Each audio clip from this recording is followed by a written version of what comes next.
What's going on, my friends? Chris here. I want to bring you all an update today of Bitcoin. Right now, we're sitting at $19,770. We're down about 1%. What I want to do here is take a look at Bitcoin on the 1 week time frame, and then we're going to work our way in. And right now, this is going to be the 1 week time frame that we're going to be paying attention to. And there's a few things that I really wanted to point out to you guys. So if you get something from these videos, don't forget to like, subscribe, hit that notification bell. It always helps us out. It's always appreciated. I don't want to waste anybody's time. That's why there's been less videos. We've just really been moving sideways. And you guys know my opinion on the market for the most part. So I just don't want to waste anybody's time. So I'll try to make this as fast as possible, get you guys a quick update. So with Bitcoin right now, guys, main thing that I want to point out here, we have lost this 200-week moving average. What you can see here, we had a pretty bearish candle here. This is a bearish engulfing candle, and it came on above average volume, and this happened right at this 200-week moving average. So we had traded below it for about 6 weeks or so. We finally got up above it, and then we had that bearish engulfing candle, and this was showing power or strength to the downside here, and then we actually had that continuation or that follow through. So now we are still trading below this 200-week moving average. We're trading below the 12-week moving average and this 26-week moving average right now. So clearly the trend is down, and whenever you see a trend down like this, guys, unless you're a longer term investor and you're dollar cost averaging, that's something else. But when you're a trader right now, this is not where I want to go long in Bitcoin. I would rather pay a higher price but have the structure or the uptrend in place for me that I know the wind is going to be at my back, as opposed to fighting this downtrend that we've been in for so long now, all the way back to, let's see here, guys, about November 9th, right in that range. We have been in this downtrend since then. And the fact that we are not showing strength to get back up over top of this 200-week moving average right now, that's also putting more caution out there. Okay, so I'm not saying that we have to have a massive breakdown. You know, maybe we break down a little bit more and we go down to 17,500. We get a double bottom there, and then that's the reversal where we break down through without follow through, and that's the reversal, and we can start moving back to the upside. But now is still, in my opinion, a time to be cautious, trading below all these moving averages, 200 week as well. Next thing I want to point out here, guys, we're going to get into the 1 day time frame. And that's one thing you'll probably, I don't watch a lot of YouTube videos, guys, just personally, because I don't want other people's thoughts and stuff messing with mine. I've done that before, and I just like to block out all the noise and just look at the price action. That's what helps me the most. But when I used to watch YouTube, creators or content creators, whatever, a lot of it's about making money, but they don't talk a lot about keeping your gains, keeping the gains that you've already made, or protecting your profits, or protecting that capital that you're putting in. And that's the number one thing, is protecting capital, and then making those gains, that's second.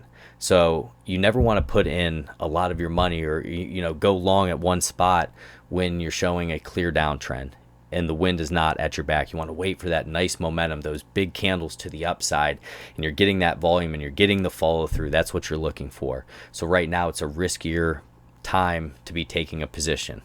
So right now on the 1 day time frame, you can even see here, guys, we had our cross from our 12 and our 26, which is the same setting as the MACD. So it's like having a MACD cross to the downside there. Came on a heavy, strong candle to the downside as well. Little relief bounce on low volume, then we got slammed again. So now we're going to be looking for support. This is going to be around $19,000 would be an area, 18,500, then back down around that 17,600. In my opinion, that would be the best thing that we could have if we went down there, broke down through, but we didn't get follow through, and then we get that big spring back to the upside.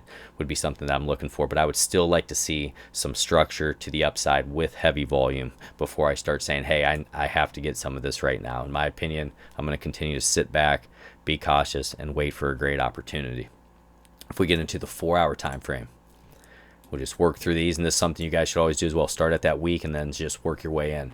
So even right now, guys, on the 4-hour time frame, trading below this 200 moving average, we are trading below our 12 and our 26 EMA right here, still trying to just hold some support down here, but the trend is down, clearly down there.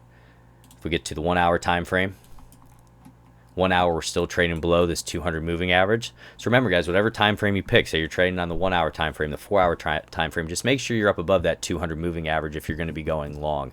That's going to increase the odds that you're going to have that wind at your back, as opposed to having an overhead and overhead resistance. Look right here where we tagged it, and then we had a big drop to the downside there. These drops alone, guys, you're looking at right there about 4%, 3.5%, 4%. That's a big move.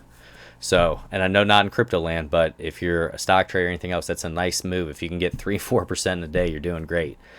If we get into the 15-minute time frame, just to give you some detail, still even trading below this 200 moving average there on the 15-minute time frame. So when we bounce back out to the 1 day, and we really step back and take a look at this, where are some realistic targets? And I want to know what you guys would put, some realistic targets to both the upside and the downside. To me, in the next week or two, somewhere right in that range, I would say upside target would put us back around. A big move would be about $25,000. If we could get back up to around that $25,000 area and we could break that, that could give us a shot to go up here and try to challenge that 200-day moving average, which is also extremely important, guys. We haven't traded above that since back to December 31st, 2021 there. Okay, so I mean, the fact that we've been trading below that, once we can get up above it, you can see what happened over here. When we got up above it on heavy volume, that huge move, we were trading up above it that whole time. So that's about the highest I could see us going in the near future. In terms of to the downside, it'd be that $17,000, and then I would be looking down roughly to about $14,000.